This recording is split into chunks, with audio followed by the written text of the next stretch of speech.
우리 사람의 몸은 약 70%가 물로 되어 있습니다. 생명 유지와 그 활동을 하면서 하루에 필요한 그 물의 양이 2에서 2.5리터라고 합니다. 그 정도는 먹어줘야 이제 생활을 할 수 있다는 거죠. 그런데 이 중에 물이 2%가 부족하면 갈증을 느끼게 되고 12%가 부족하면 생명이 위험합니다. 물은 우리 몸에서 여러 가지 역할을 합니다. 예를 든다면 물은 몸속으로 들어온 노폐물을 몸 밖으로 배출합니다. 굉장히 중요한 기능이죠. 또한 체온을 적당하게 조절해서 소화 기능을 원활하게 유지시켜 줍니다. 이처럼 물은 우리 몸에 매우 중요한 역할을 합니다. 그러므로 인간에게 생명처럼 소중한 것이 바로 물이다, 이렇게 말씀드릴 수 있습니다. 물 중에서도 미네랄이 함유된 좋은 물은 우리의 몸을 건강하게 해준다고 합니다. 그리고 좋은 물은 우리의 몸을 아주 미소짓게 합니다.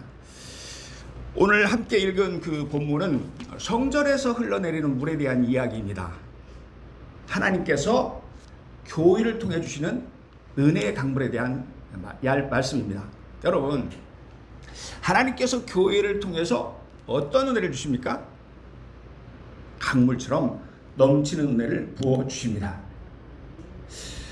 좀 그 당시에 그 배경을 좀 이렇게 들여다보면 하나님께서는 선지자들을 통해서 이스라엘에게 거듭 경고하십니다. 하지만 그들은 죄악에서 돌이키지 않았습니다. 그러자 하나님은 당시의 강대국이던 바벨론을 통해서 이스라엘을 징계하십니다.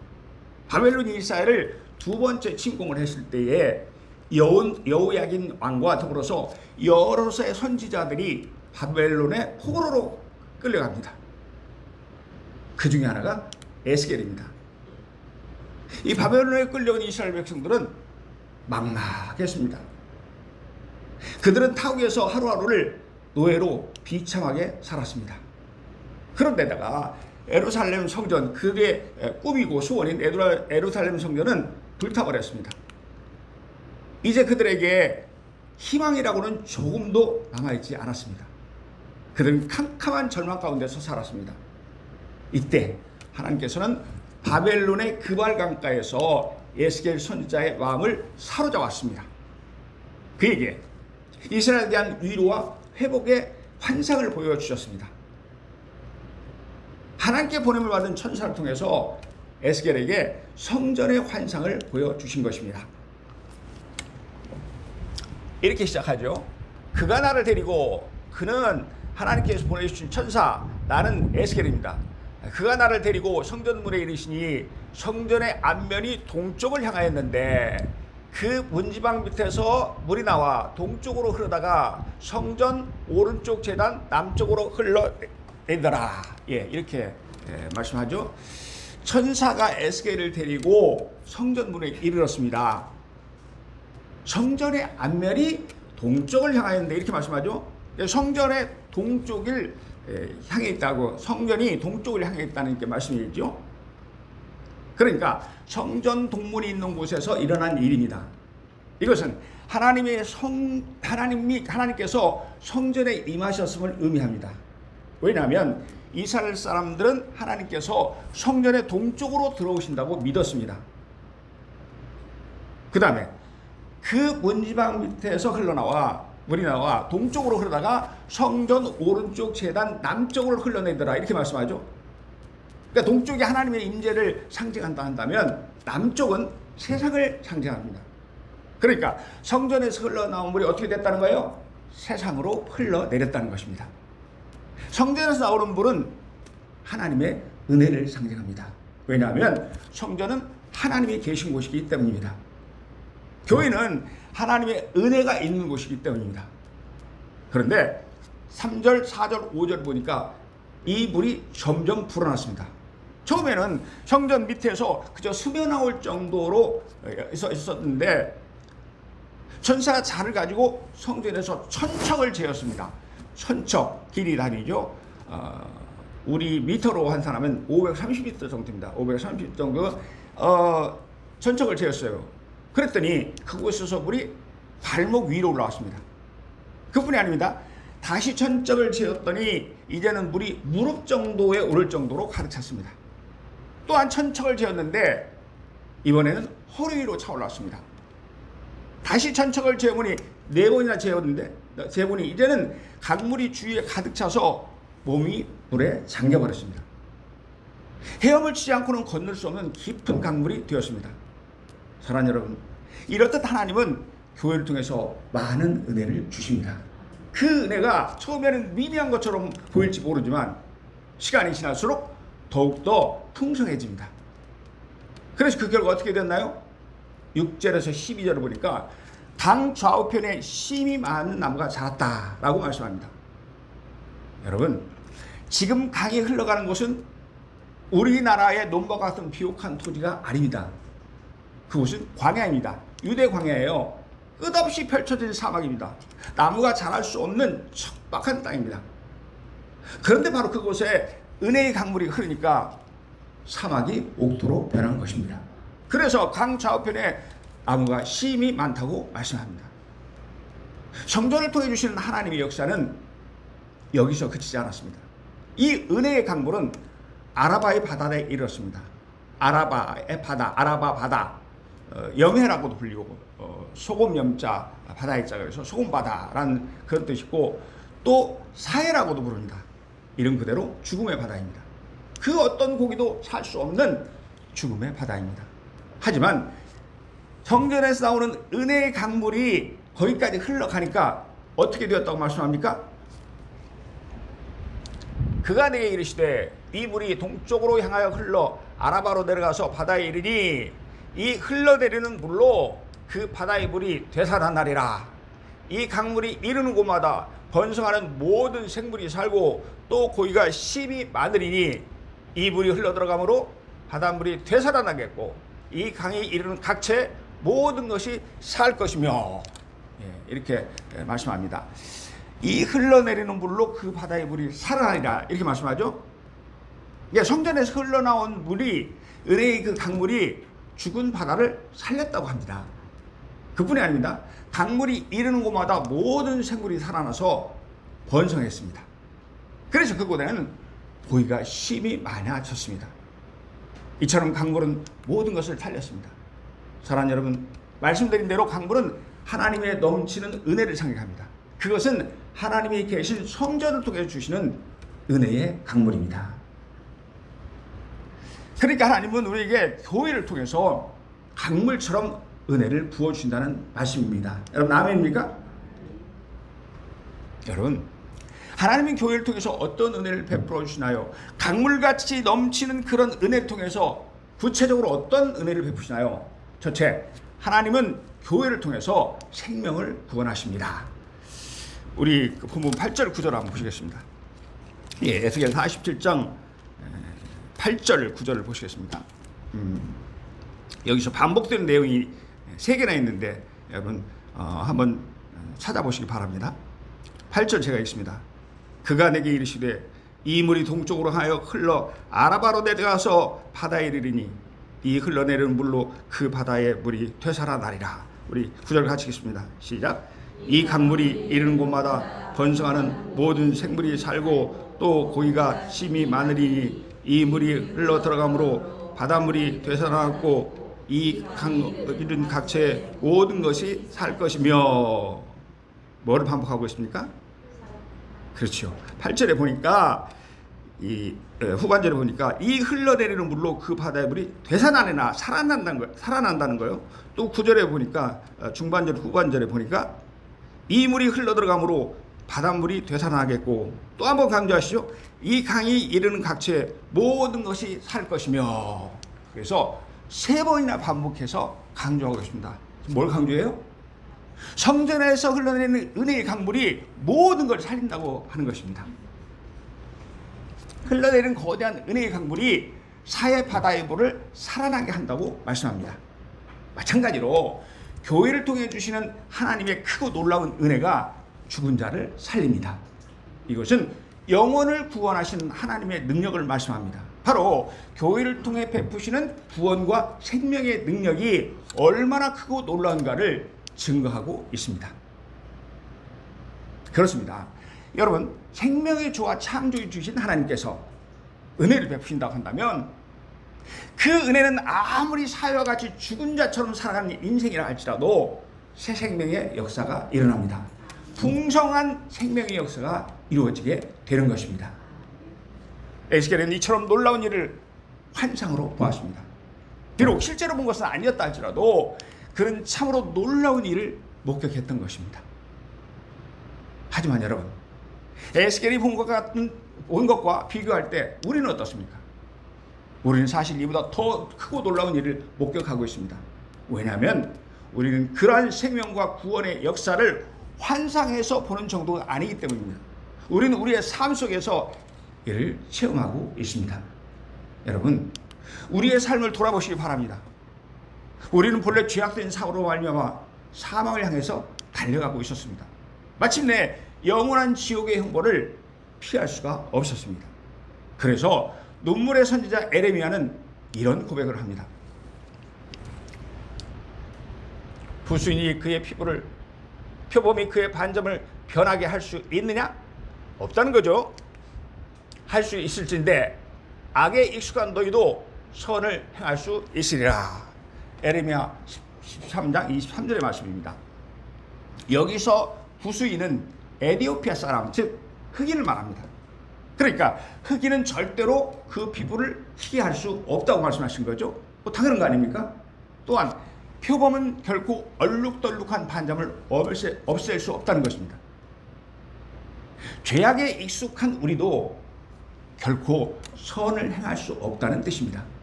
우리는 불의와 거짓을 행하여서 사망의 열매를 맺을 수밖에 없는 무가치한 존재였다는 말씀입니다. 그런 저와 여러분에게 하나님은 긍휼히 여기셨습니다.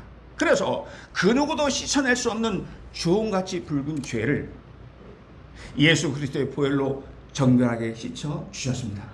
우리의 힘과 노력으로는 불가능했던 구원을 하나님의 풍성한 은혜로 이루어 주신 것입니다. 그래서 축복의 삶과 생명의 삶을 누리게 해 주셨습니다. 진로 광야와도 같고 사해와도 같이 저주받은 우리 인생을 옥토와 같은 축복된 인생으로 바꾸어 주셨습니다. 할렐루야. 그런데 여러분들, 하나님은 이 놀라운 은혜를 어떻게 이루어 주셨나요? 그가 나를 데리고 성전으로 이르시니 성전의 앞면이 동쪽을 향하였는데 그 문지방 밑에서 물이 나와 동쪽으로 흐르다가 성전 오른쪽 제단 남쪽으로 흘러내리더라. 성전 오른쪽 제단 남쪽으로 흘러내리더라. 이렇게 말씀하죠. 성전 문지방에 솟아난 물은 제단 남쪽을 통과해서 흘러내렸습니다. 여기서 물이 제단을 통과했다는 이 사실이 참 중요합니다. 왜냐하면 생명의 물이 제단을 통과했다는 말씀은 그 생명의 물이 흐르게 된 것이 제단에서의 희생이 있었기에 가능했다는 것을 의미하기 때문입니다.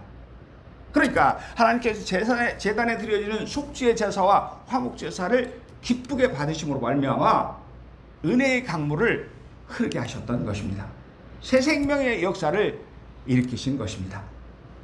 그렇다면 여기서 제단은 무엇을 상징하는 것일까요? 그것은 하나님과 인간의 화목을 위해서 당신의 몸을 제물로 드리신 우리 구주 예수 그리스도의 십자가를 상징합니다. 그러니까 우리를 죄에서 살려낸 새 생명의 역사는 예수 그리스도의 십자가가 있었기에 가능했던 것입니다. 그렇습니다. 하나님은 예수 그리스도의 십자가의 죽으심을 통해서 새 생명의 역사를 이루어 주셨습니다. 또한 지금도 교회의 머리가 되시는 예수 그리스도를 통해서 수많은 생명을 구원하고 계십니다. 그래서 우리가 죄악에서 구원을 받았습니다. 그래서 지금 저와 여러분이 이 자리에 앉아 있는 것입니다. 여러분 아멘입니까? 피아노 반주에 맞춰서 강물같이 흐르는 이 은혜로 우리를 구원해 주신 예수 그리스도의 십자가로 우리를 구원해 주신 그 하나님 찬양합니다. 물이 바다 덮은 같이.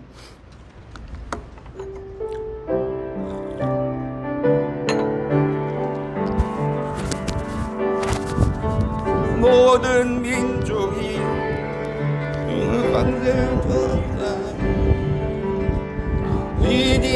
위대하시는 하나님, 주의 심장 가지고 이제 모두 일어나 주 따르게 하소서. 세상 모든 육체가 주의 영광 보도록 우리를 부르시는 하나님, 주의 손과 발 떼어 세상을 치유하며 따르게 하소서. 물이 바다 덮음같이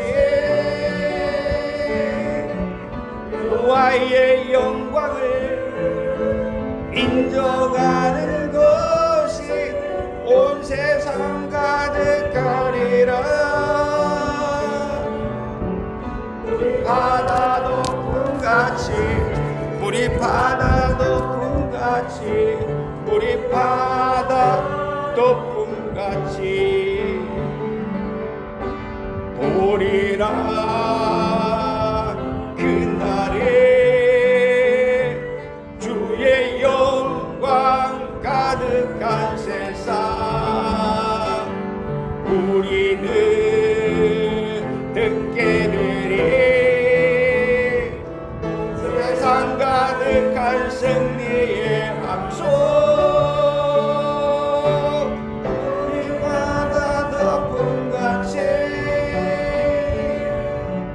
여호와의 영광을 인정하는 것이 온 세상 가득하리라. 우리 바다 높음같이, 우리 바다 높음같이, 우리 바다 높음같이.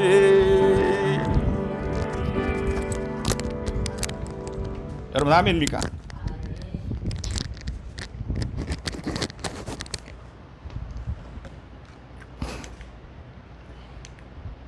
그렇습니다. 하나님의 성전인 교회를 통해서 은혜의 강물을 넘치도록 부어주실 줄로 믿습니다. 예수 그리스도의 십자가의 죽음을 통해서 수많은 생명을 구원하실 줄로 믿습니다.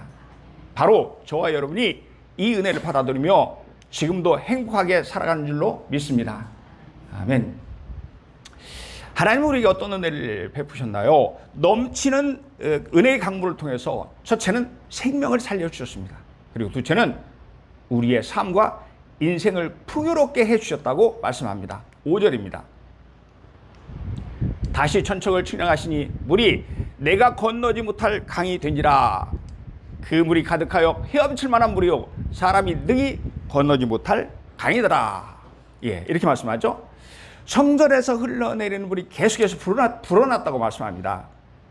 물이 내가 건너지 못할 강이 된지라. 이렇게 말씀하죠. 물이 얼마나 불어났든지 헤엄을 쳐야만 건너갈 만큼 가득 찼다는 것입니다. 그러니까 성전에서 흘러나오는 하나님의 은혜는 처음에는 작은 것 같지만 점점점 더해져서 나중에는 감당하기 어려울 만큼 풍성해진다는 것입니다. 그렇습니다. 우리 하나님은 성전인 하늘교회를 통해서 우리 하늘교회를 사랑하신 줄로 믿습니다. 교회를 통해서 우리에게 은혜를 풍성하게 부어주실 줄로 믿습니다. 그래서 우리의 삶과 인생을 풍요롭게 해주실 줄로 믿습니다. 아멘. 하나님은 교회를 통해서 은혜의 강물을 부어주시는데 어떤 은혜의 강물을 부어주시나요? 첫째는 생명을 구원하시고, 둘째는 우리의 삶과 인생을 풍성하게 풍요롭게 합니다. 셋째는 회복의 은혜를 주십니다. 12절입니다. 강 좌우가에는 각종 먹을 과실나무가 자라서 그 잎이 시들지 아니하며 열매가 끊이지 아니하고 달마다 새 열매를 맺으니 그물이 성소를 통하여 나옴이라. 그 열매는 먹을 만하고, 우리 같이 읽습니다. 시작. 그 잎사귀는 약재료가 되리라. 아멘. 그 잎사귀는 약재료가 되리라. 그러니까 성전에서 흘러내리는 물을 먹고 자란 이 나무의 잎사귀가 질병을 치료하는 약의 재료가 된다고 말씀합니다.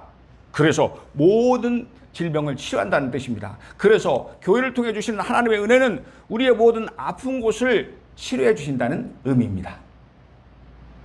그래서 회복의 역사를 일으킨다는 말씀입니다. 여러분, 광야 같은 세상에 사는 인생에게 가장 필요한 것이 무엇일까요? 피곤해서 지치기 쉬운 자들에게 무엇이 있어야 합니까? 연약하면서 강팍해서 상처투성이로 살아가는 우리에게 진정 필요한 것이 무엇입니까? 그것은 회복의 은혜입니다. 힐링의 축복입니다. 그런데 하나님은 교회를 통해서 이 은혜를 주신다고 말씀합니다. 교회를 통해 주시는 풍성한 은혜로 말미암아 회복하게 해주신다고 말씀합니다. 교회를 통해 주신 회복의 은혜로 말미암아 모든 질병을 치료한다고 말씀하십니다. 그렇습니다. 하나님은 교회를 통해서 회복의 은혜를 베풀어 주실 줄로 믿습니다. 고쳐주시고 치료해 주실 줄로 믿습니다. 그래서 날마다 우리를 새롭게 해 주실 줄로 믿습니다. 아멘. 그렇다면 우리가 어떻게 하면 교회를 통해서 강물처럼 주시는 풍성한 은혜를 마음껏 누리며 살아갈 수 있을까요? 사실 풍성한 은혜 속에 이렇게 엄청난 것이 들어있는데 누리는 사람도 있고 그렇지 못한 사람도 있다고 말씀하시는 거죠. 어떻게 하면 풍성한 은혜를 누릴 수 있을까요?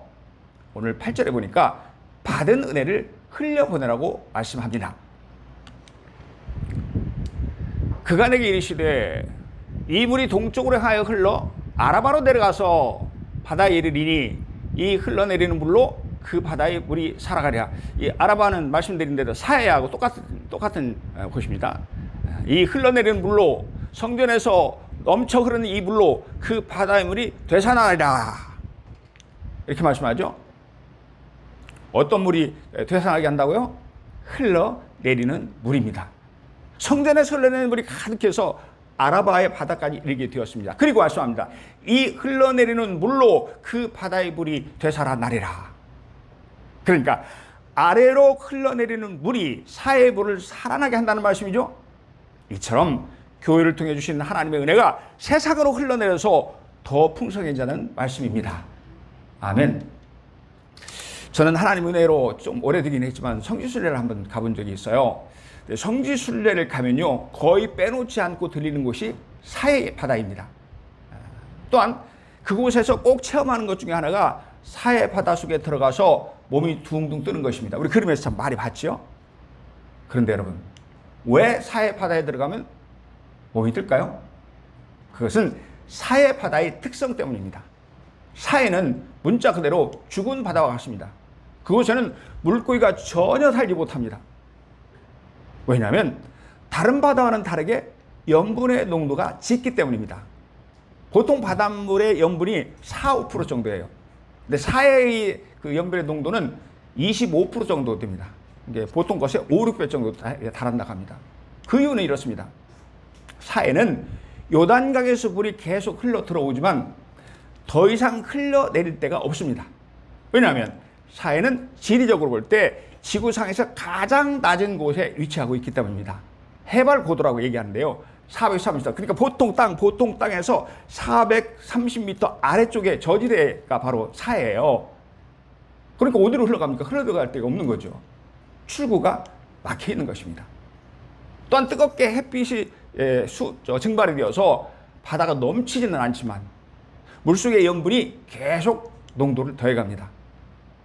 이에 비해서 이스라엘은 요단강을 끼고 있는 또 하나의 바다가 있습니다. 그건 갈릴리 바다입니다. 보통 보면 갈릴리 바다라고도 하고 갈릴리 호수라고도 하는데 그렇게 크지 않아요. 그렇게 크지 않은데 우리나라 서울 면적 정도가 됩니다. 그런데요, 이곳의 물은 참 깨끗합니다. 경치가 매우 아름답습니다. 각종 어류들이 무지 많이 있습니다. 거기서 숙소를 하고 잤었는데 밤에도 참 아주 아름답더라고요. 그래서 어부들은 그곳에서 많은 고기를 잡습니다. 정리하면 사해는 물을 받기만 하고 더 이상 흘려보내지 못해서 죽음의 바다가 되었습니다. 하지만 갈릴리는 요단강의 물을 받으면 받은 대로 흘려보내서 살아있는 바다가 된 것입니다. 사랑하는 여러분, 그러므로 우리는 교회를 통해 하나님께 받은 은혜를 세상으로 흘려보내야 합니다. 즉 세상 사람들에게 베풀며 살아야 한다는 뜻입니다. 그래야 받은 은혜가 더 풍성해집니다. 아멘입니까? 수많은 크리스찬들은 존경을 받고 있는 이 미국인 선교사 프랭크 루박이 이런 말을 했습니다. 우리의 영혼 속에는 두 개의 문이 있다. 우리의 영혼 속에는 두 개의 문이 있대요. 하나는 하나님을 향하여 열린 은혜를 받는 문이고, 다른 하나는 사람을 향해서 받은 은혜를 흘려보내는 문이다. 그러니까 우리는 하나님부터 은혜를 받아야 하지만 우리가 받은 은혜를 다른 사람에게 흘려보낼 줄 알아야 한다는 것입니다. 왜냐하면 하나님은 받은 은혜를 흘려보내는 자에게 더욱 풍성하고 새로운 은혜를 부어주시기 때문입니다. 자, 우리 의미를 생각하면서 천천히 가시겠습니다. 시작. 주라, 그리하면 너희에게 줄 것이니 곧 후이되어 누르고 흔들어 넘치도록 하여 너희에게 안겨주리라. 예, 누가복음 6장 38절 주님께서 하신 말씀입니다. 뭐라고 하십니까? 주라, 그리하면 너에게 줄 것이니. 누가 주신다고요? 주님께서 하나님께서 우리 주신다는 거죠. 하나님이 우리에게 주신 것을 다른 사람에게 나눠주라고 합니다. 그러면 하나님이 우리에게 더해주신다고 합니다. 얼마나 더해준다고 말씀합니까? 후하게 되어서 눌러주신다고 하십니다. 흔들어서 넘치도록 주신다고 하십니다. 거기다가 정성스럽게 안겨주신다고 말씀합니다. 이처럼 하나님은 받은 은혜를 나눠주는 자에게 더 풍성한 은혜를 주신다고 말씀하십니다. 그러므로 받은 은혜가 더욱 풍성하고 새로워지려면 무엇보다도 우리는 사람에게 마음을 활짝 열어야 합니다. 그럼에도 불구하고 이기적인 우리의 마음은 오히려 다칠 때가 많이 있습니다. 그런데 이렇게 마음이 닫혀 있으면 은혜는 자기 안에 머무를 수밖에 없다는 것입니다. 이 많은 사람들에게 존경을 받는 C.S. 루이스 선교사의 이야기입니다. 인도의 그 성자 간디가 그분에게서 큰 감동을 받았다고 합니다. 그가 사는 삶을 보니까 어떻게 저렇게 섬기며 살 수 있지 할 정도였다는 거예요. 이 루이스 선교사는 인도의 그 오지에 가서 이 빈민촌의 사람들을 섬기면서 살았습니다. 때로는 그들을 위해서 조국인 영국 정부와 싸우기도 하면서 인도의 천민을 위해서 살았습니다.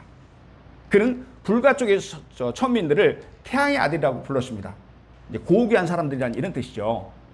간디가 그분에게 얼마나 큰 감동을 받았든지 루이스 선교사님을 찾아가서 그와 함께 신약 성경을 공부했습니다. 대단한 일이죠.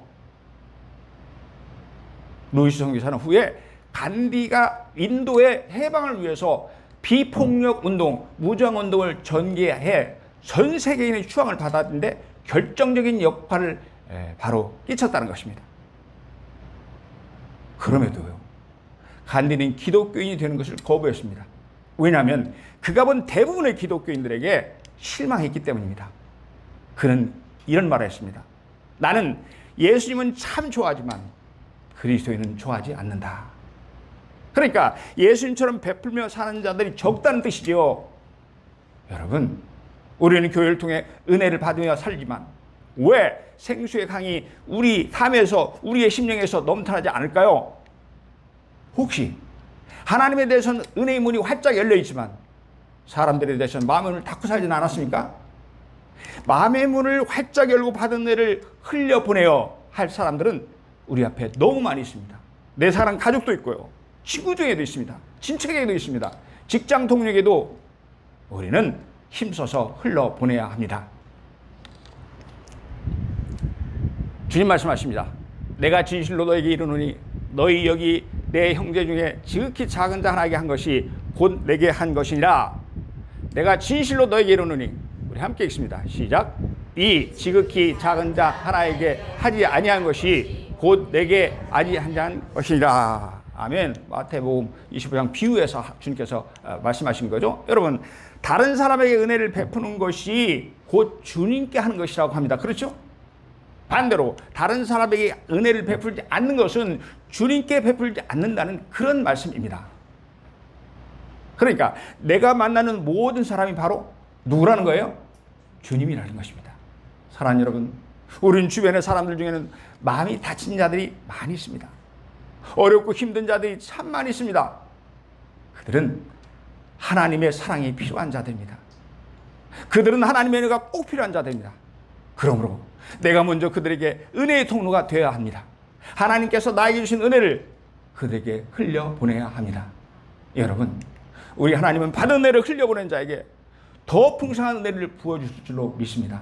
받은 은혜를 더 새롭게 해주실 줄로 믿습니다. 사랑하는 성도 여러분, 하나님은 하늘의 교회를 통해서 우리에게 은혜를 강물처럼 부어주십니다. 고귀한 생명을 구원해 주시며 풍성한 은혜와 회복의 은총을 베풀어 주십니다. 그러므로 우리는 교회를 통해 받은 은혜로 베풀며 살아갈 줄로 믿습니다. 하나님은 베풀며 사는 우리 모두에게 풍성한 은혜를 부어주실 줄로 믿습니다. 우리의 믿음을 날마다 새롭게 해줄 줄로 믿습니다. 아멘.